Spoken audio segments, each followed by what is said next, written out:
Padre nuestro, tu Hijo unigénito Jesucristo, resucitado de entre los muertos, encomendó a sus discípulos el mandato de id y haced discípulos a todas las gentes.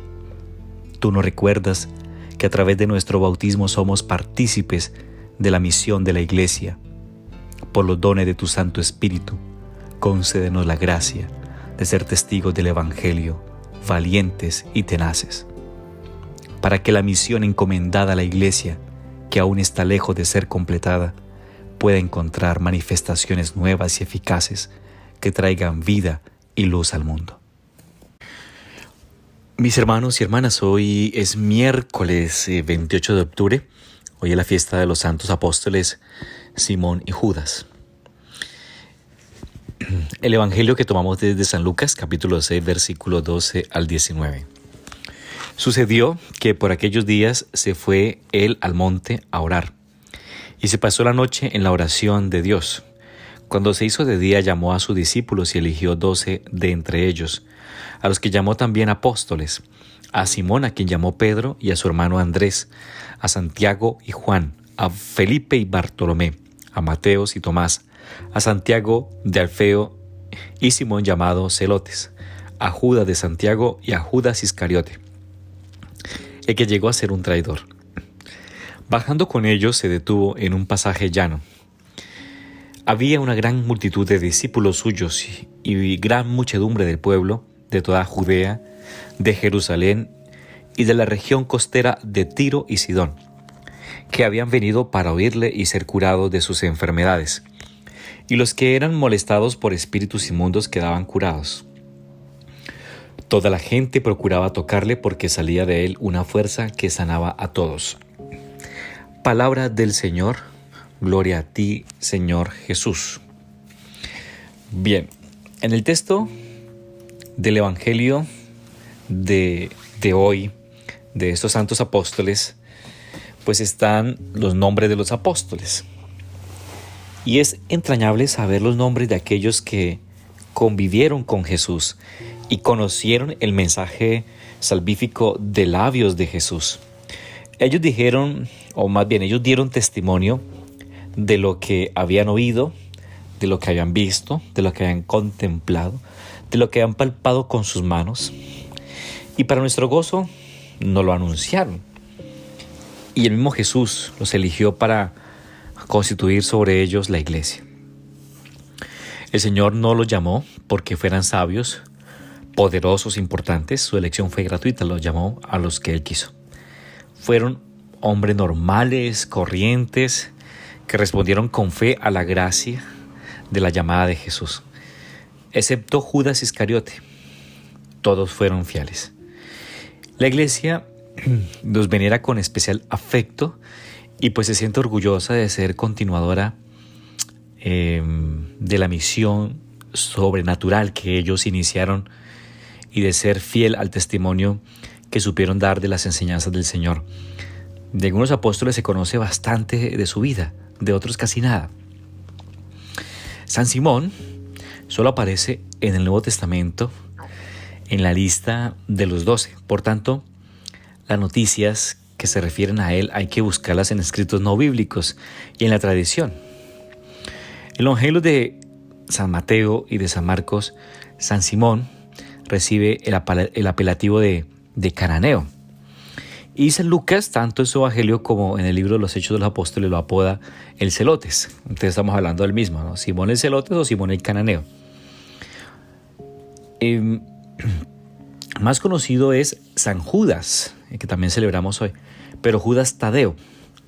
Este aparece en las 4 listas de los 12 apóstoles que vienen en el Nuevo Testamento, y San Lucas, para distinguirlo del traidor, lo llama Judas de Santiago o Judas Tadeo. En las demás listas, los de apóstoles, se le menciona por el sobrenombre así, Tadeo. Es autor de una carta en la que se presenta como Judas, siervo de Jesucristo y hermano de Santiago. La carta de Judas del Nuevo Testamento que tenemos. Ahora, en el Evangelio según San Juan, se recoge una petición de San Judas Tadeo a Jesús durante la celebración de la Última Cena. Y el maestro dice: El que recibe mis preceptos y los guarda, ese es el que me ama. El que me ama a mí será amado de mi Padre, y yo le amaré y me manifestaré en él. Y en ese momento es cuando interviene Judas, no el Iscariote, Judas Tadeo. Señor, ¿qué pasa para que te vayas a manifestar a nosotros y no al mundo? Vemos entonces la confianza de los apóstoles en el trato con el Señor, cómo le preguntan lo que no saben y le consultan sus dudas. Es un ejemplo de cómo hemos también nosotros de dirigirnos a quien es también nuestro Maestro y amigo, a nuestro Señor. En segundo lugar, pues pensemos en la vida de los apóstoles de Cristo. Fue un camino de felicidad, un camino de alegría, pero sembrado de espinas, eso sí, sin duda. Siguieron a Cristo con generosidad, con una entrega total. Aprendieron de labios de Cristo que la vida cristiana es seguir una senda marcada en su misma entraña por la cruz. Dificultades, bastantes, persecuciones, injurias, sufrimientos. Bueno, los apóstoles eran hombres y por tanto tuvieron su momento de debilidad, de cobardía.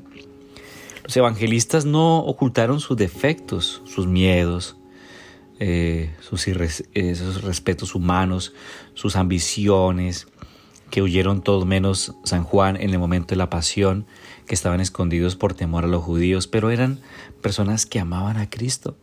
Y una vez recibido el Espíritu Santo, se fueron por el mundo predicando el Evangelio, cumplieron bien su misión y todos fueron mártires. Es verdad que San Juan no murió en el martirio, pero sí que lo sufrió. Y la misión que el Señor les encomendó era espiritual, hablar de Dios a las personas, enseñarles y tratar al Padre, enseñándoles a cómo tratar al Padre Celestial. Son sembradores de paz, de alegría, porque anuncian el Evangelio. O sea, sabían y habían sido advertidos por el Señor que no escasearían las dificultades en su camino. Pero por eso no dejan de cumplir el mandato del Señor. Es una siembra de buena doctrina con palabras de comprensión, de aliento. Una misión que alcanza a todos nosotros, a todas las personas. Ahora, para terminar esta meditación, pienso que como los apóstoles, el Señor nos urge para que salgamos también al encuentro de todos los seres humanos y pongamos ante sus ojos el ejemplo de una vida cristiana, una vida entregada al Señor sin paliativos, en la que solo encuentren el amor a Dios, la preocupación por las almas. En nuestra época ha cundido en el mundo la confusión y parece haberse apagado la voz serena de Jesús. Con la protección de la Virgen, a quien acudimos siempre con confianza, superaremos todas esas dificultades, grandes o pequeñas, que puedan presentarse en nuestra vida. En Antioquía, los discípulos de Cristo recibieron por primera vez el nombre de cristianos, aquí en esa ciudad, Antioquía. Ser cristiano no puede convertirse nunca en motivo de vergüenza o de cobardía, sino de agradecimiento a Dios. Podemos decir de un santo orgullo. O sea, los cristianos somos hombres de Dios, mujeres de Dios, discípulas del Señor. Y como los apóstoles estamos en el mundo, pero no somos del mundo, es decir, no somos mundanos. Por eso Cristo pide al Padre: no pido que lo saques del mundo, sino que los guardes del maligno, dice en San Juan 17:15. Existe el riesgo de apoltronarnos, de la comodidad, de la mundanidad en la vida, en el corazón, de concentrarnos en nuestros bienes, en nuestro bienestar. Debemos evitar, hermanos y hermanas, que lo mundano se convierta en el centro de nuestra vida. Estemos en guardia contra la tentación de seguir la moda, de lo que es políticamente correcto, aunque sea contraria a la moral cristiana. Esta tentación de vivir mundanamente es muy peligrosa, de vivir con el espíritu del mundo que Jesús no quería. Para no ser mundanos, perseveremos en la oración.